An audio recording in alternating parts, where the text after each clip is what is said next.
I'm Kyra. And I'm Mike. And we're from Advanced Group. What are we talking about today, Kyra? I believe it's a no standing sign. It is. Yeah. So where would I typically put this? Good question. No standing. So does that mean you can sit but you can't stand? Yeah, we'll do the salsa on the spot. Or no stopping? No stopping, yeah. No parking. What's the difference? Good question. Great question. Great question. Tell me. I'm not sure. Great question. So the reason why I just brought all of those differences up is because this particularly says no standing. Now, that would mean that even if you are in your vehicle, you can't even stop wherever this sign is telling you can't stop there. You can't even So even if I've still got the put your car in park, keys in ignition, put the handbrake on, you're sitting there, you're picking up a friend, you can't do that. Mm-hmm. So, so strictly speaking, you would be able to be fined if just literally for stopping where this sign is. Yeah. So, for safety, there needs to be visibility in certain risky, hazardous intersections, et cetera, et cetera. And so the reason is generally safety. Maybe people wouldn't know. Most people probably wouldn't know that no parking means you can be stopped for up to 2 minutes. No standing means you can't even stop. Fun fact. Yeah. So whereabouts would I see one of these? Obviously at a busy intersection. All intersections. Yep. Literally, nearly every intersection. It needs to have, by law, I think perhaps minimum of 9 metres preceding and after each intersection. Oftentimes you'll see these with an arrow pointing. This particular one doesn't have an arrow. So say for example, if you had a reserves part in your car park where it's obvious you don't need to have 2 arrows pointing to where the no standing area is because it's a small area, then you would just center a pole in your car park to say this particular spot is not a place where you can park at all. Strictly, yeah. And if it's anything that's to do with the council, some people even on private property, say for example, a McDonald's might even have the council patrolling their car park as well. So you can get fined if you're parked in these sorts of spots, even if it's only for a minute or a second or 30 seconds. Yep.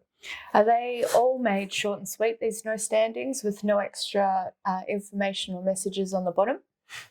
So this is the most minimal no standing sign that you'll see. This isn't even an Australia-wide standard.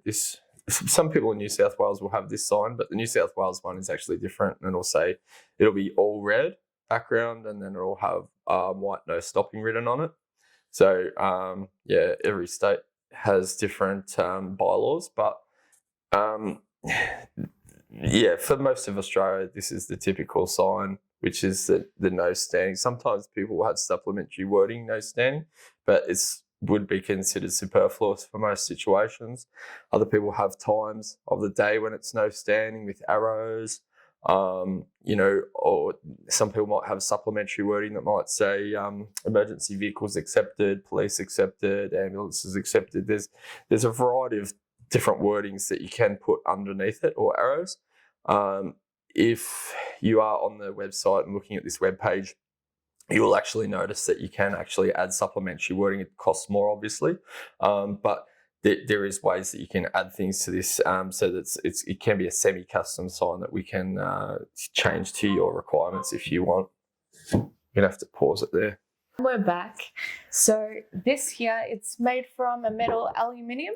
Yep. Yeah, it's a solid aluminium. So aluminium is very durable and doesn't rust or corrode easily. So it's going to last a long time, and it's quite stiff and strong. Stays very flat. So it's a good choice for a road sign. Yeah, it's a marine grade aluminium. Sorry, I'll just interrupt. Sorry about that. And it's got a hard temper as well, so that if people are trying to hit it with rocks or something like that, it's not going to dent as much as some other soft aluminiums. And is this powder coated? What do you print with? This is we print with vinyl. In the old days, people used to powder coat these signs. We do actually sell blanks versions of this that are powder coated without any printing on them, but this particular one is actually printed onto vinyl, and in this day and age, that's the current technology that everyone sort of seems to adapt to. So it's proven itself to be one of the leading ways of making a sign like this. How many ways can I mount this? Good question. Many. Many. So most people would install it onto a pole. So there's 2 holes in the center, top and bottom. And so they're currently covered by the vinyl. But if you wanted to punch through that with your pocket knife or Stanley knife or something, anything, you could just puncture that vinyl and then put your bolts through there so you can mount it onto a pole. Other ways to install it would be to put some double-sided tape and adhesive, or some specialist adhesive that we also sell online separately.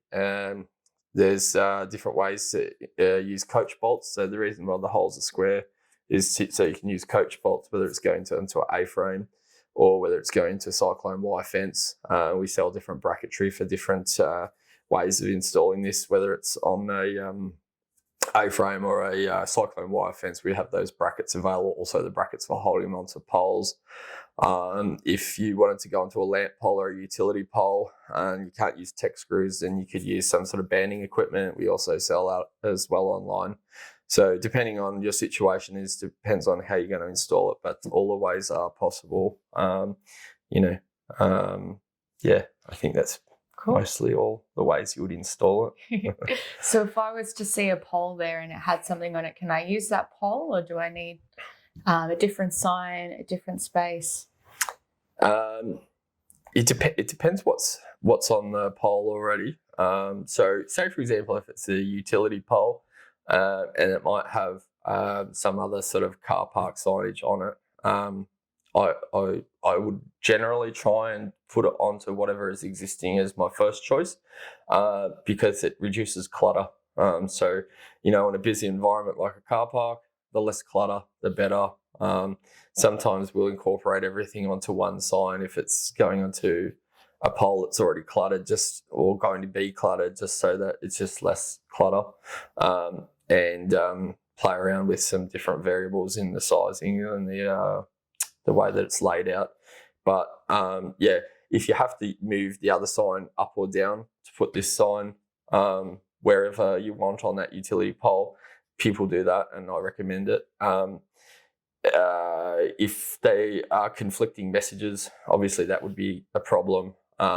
Say, for example, it's got arrows of where you got to do what's prohibited or allowed, then it's nice if it's organised nicely on one sign. So say, for example, if there was a message, it's like some sort of parking, you're allowed some sort of parking one way and no standing the other, rather than stacking them. Sometimes it's better to be side by side, just so it doesn't get so confusing for people that are just trying to quickly park and run in somewhere.